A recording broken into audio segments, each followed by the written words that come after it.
Welcome to the Expanding Worlds podcast. I'm your host, Deborah Caldo.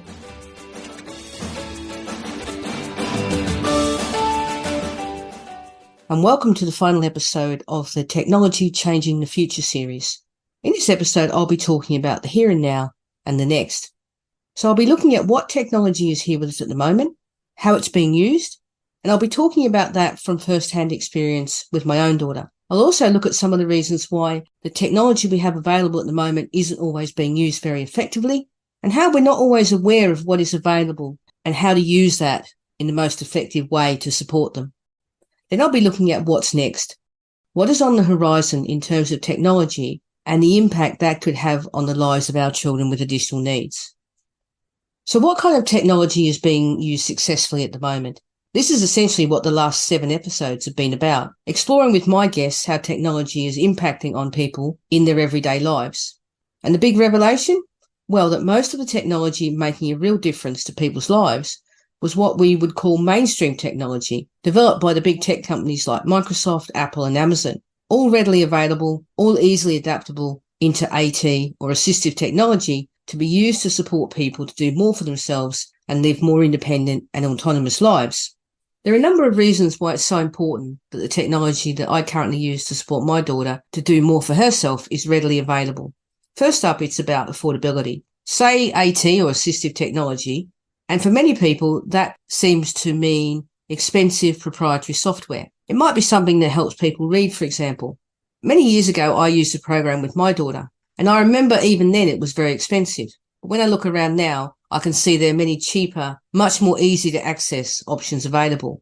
And now with things like Microsoft Lens and Immersive Reader, which are not only easy to use, but portable, you can take them anywhere and use them anytime. In fact, in the episode where I talked to Libby Wilkins, she talked about how this particular piece of technology had helped a young person get into a paid job. And another reason that this mainstream technology is great is because it enables our young people to do what everyone else does. And this was another thing that I talked about with Libby, about how using this sort of technology allows young people who do have additional needs to feel like everyone else. There's nothing unusual about walking down the street checking your phone, because no one knows if you're using it to read an email back to you or if you're just listening to music. Of course, when I say that, that brings up the inevitable question around phone usage. But I think Libby and another of my guests, Siobhan Long, had it right when they talked about how banning something never works. And maybe in your house, like it is in ours, this is a continued challenge, particularly for my daughter, where her phone is her planner, her map, her alarm, her bank, among other things. But what we try and do is help her see her phone as a tool and something that's not necessarily for entertainment. For that, she has a tablet. Does she still use her phone for entertainment? Absolutely. Which is why she doesn't have her phone on her when she's at work. Fortunately, she doesn't need any of the functionality on her phone once she's actually at work. But I know it would be much more of a challenge if she did need it to help her with her job. I guess the issue here is finding that balance and helping our young people understand the role of technology at specific times and for a specific purpose. A knee-jerk response won't help anyone. And in fact, as I put this episode together, the government in the UK is talking about banning phones in classrooms. And that would have a massive impact on colleges like the one that Libby works at, because they use technology in the classroom as assistive technology, which helps enable the young people that they're supporting to learn and to be more independent and to develop the skills that they need. Where this will all end up, I've no idea. But I think in the future, there will be a more effective way to manage the way we use our phones and the way we access them. And obviously it's not going to be easy because our children have grown up in a world where it's about entertainment and we all want to be entertained. But for me personally, I'd rather spend time managing my daughter's phone use until a solution is developed rather than take away the technology that enables her to do more for herself. And I wonder as well if this fear that we have around some of the technology that our children use is partly lack of knowledge.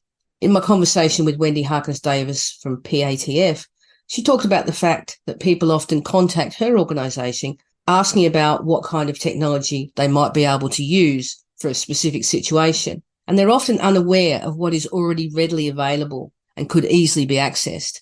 And that kind of suggests as well that we're not educating people enough about what kind of technologies are available to them. And that certainly links back to what Libby talked about in the sense that the college that she works for is considered a world leader in the way they use tech with their students, But really, they're simply doing the kind of things that every college, regardless of who their students are, should be doing.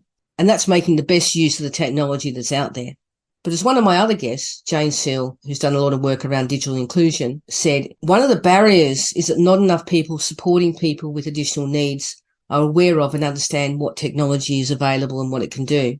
And she also said it was about attitudes and beliefs, not just knowledge and skills.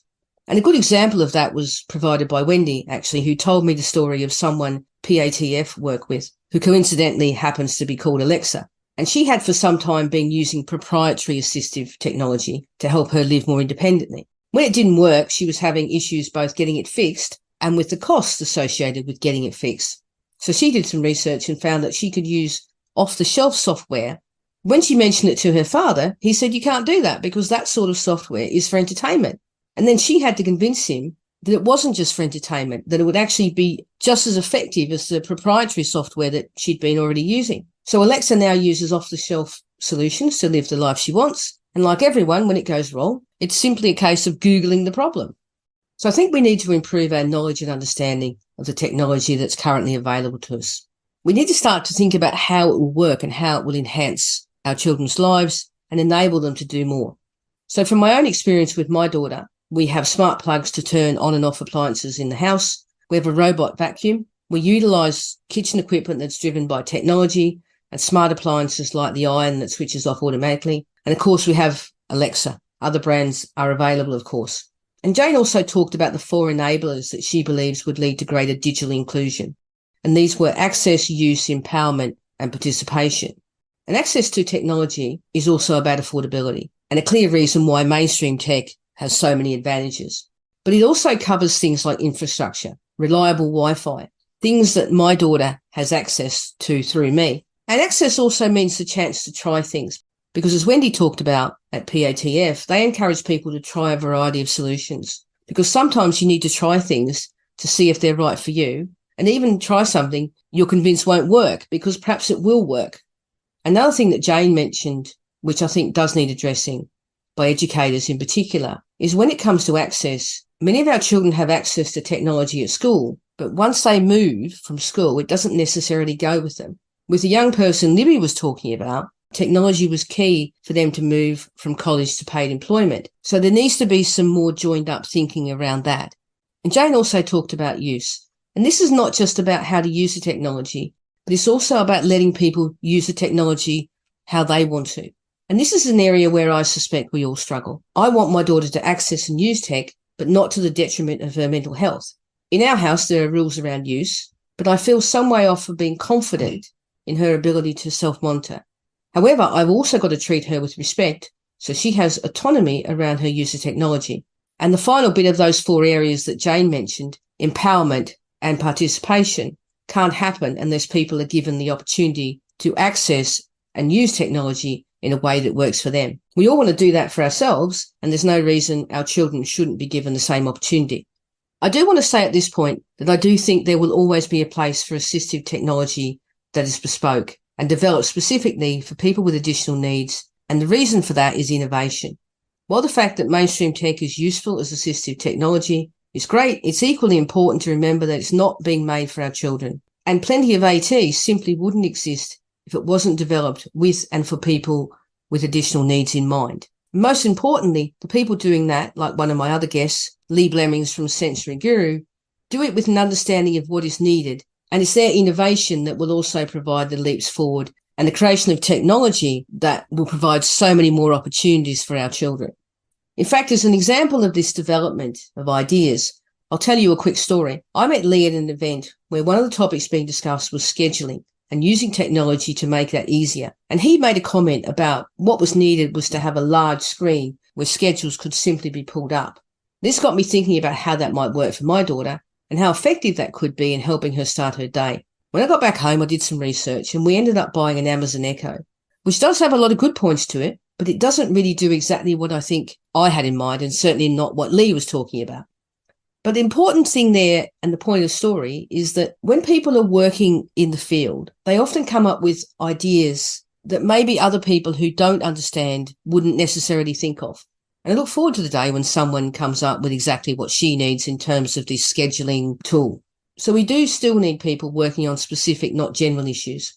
But the reality is that these things have to be done in a way that makes them financially viable. And that's why mainstream technology works in a sense, because there's a wider market. And by that fact, it makes it much more viable to engage in innovation, to try new ideas. And related to this as well, there was a number of my guests that talked about the fact that a lot of this mainstream innovation, particularly around smart home technology, is being driven by an aging population.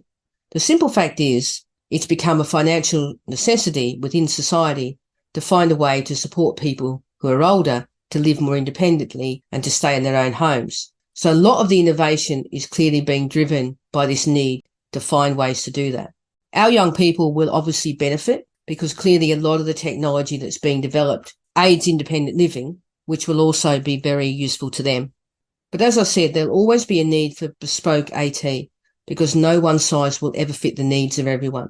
And it's a bit like when I spoke to Porrick Dormer. Yes, he loved his smart doorbell and all the things Alexa helped him do around his home, but his most valued piece of AT was his power chair, and that isn't mainstream tech. So where next?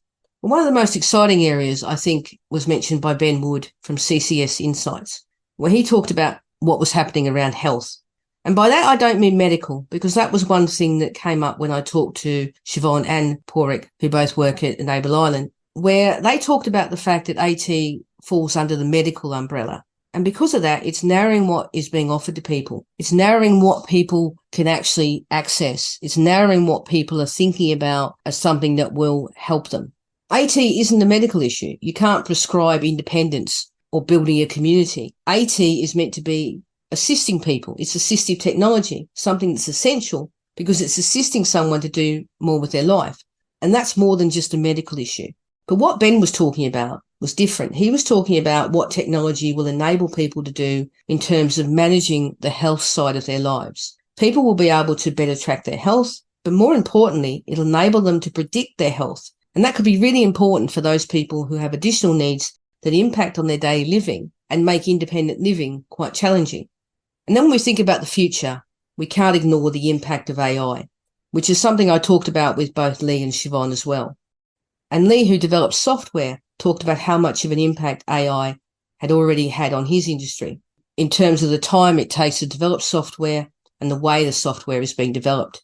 And Siobhan talked about AI and how it might be used in the future to enable people to do a lot more for themselves at home. So they wouldn't necessarily need support workers coming in as often. Of course, the downside to that is that you have a situation where you may not have as much human contact. But she also made the point that if support workers are doing less of the caring tasks, then it would free them up to do other things that they don't have time for now. And there's also the question of dignity here, of people being able to do more for themselves without someone else doing it for them. And Ben talked about what will speed up the adoption of mainstream smart home tech. And one of those things will be increased connectivity. The big tech leaders have surprisingly joined together to create an industry standard called Matter, which will allow us to buy multiple devices from multiple firms, and these all then talk to each other. Personally, for us, that would enable us to speed things up in our house and allow us to look at a wider range of devices, because we've been kind of looking at around one particular organisation, which has limited what we've been able to do. So it'd allow us to look further afield for other devices that we might then be able to plug into the system that we have in our house. So the future is exciting. But I'd also be silly not to acknowledge the challenges, particularly the ethical ones around AI. None of my guests had an answer to that, and I certainly don't. What I'm doing right now is helping my daughter develop the attitudes and beliefs that will help her utilise the technology around her in a positive way. Right now, that's using smart home tech to enable her to do more for herself around the home. It's about helping her use technology to build a community and supporting her to see the limits of technology in doing that as well. Supporting her to manage her money with the apps that she has on her phone, and finally using tech to help her to build the habits she needs now that she has a job. The technology she uses will always be assistive technology to her because it enables her to do more for herself.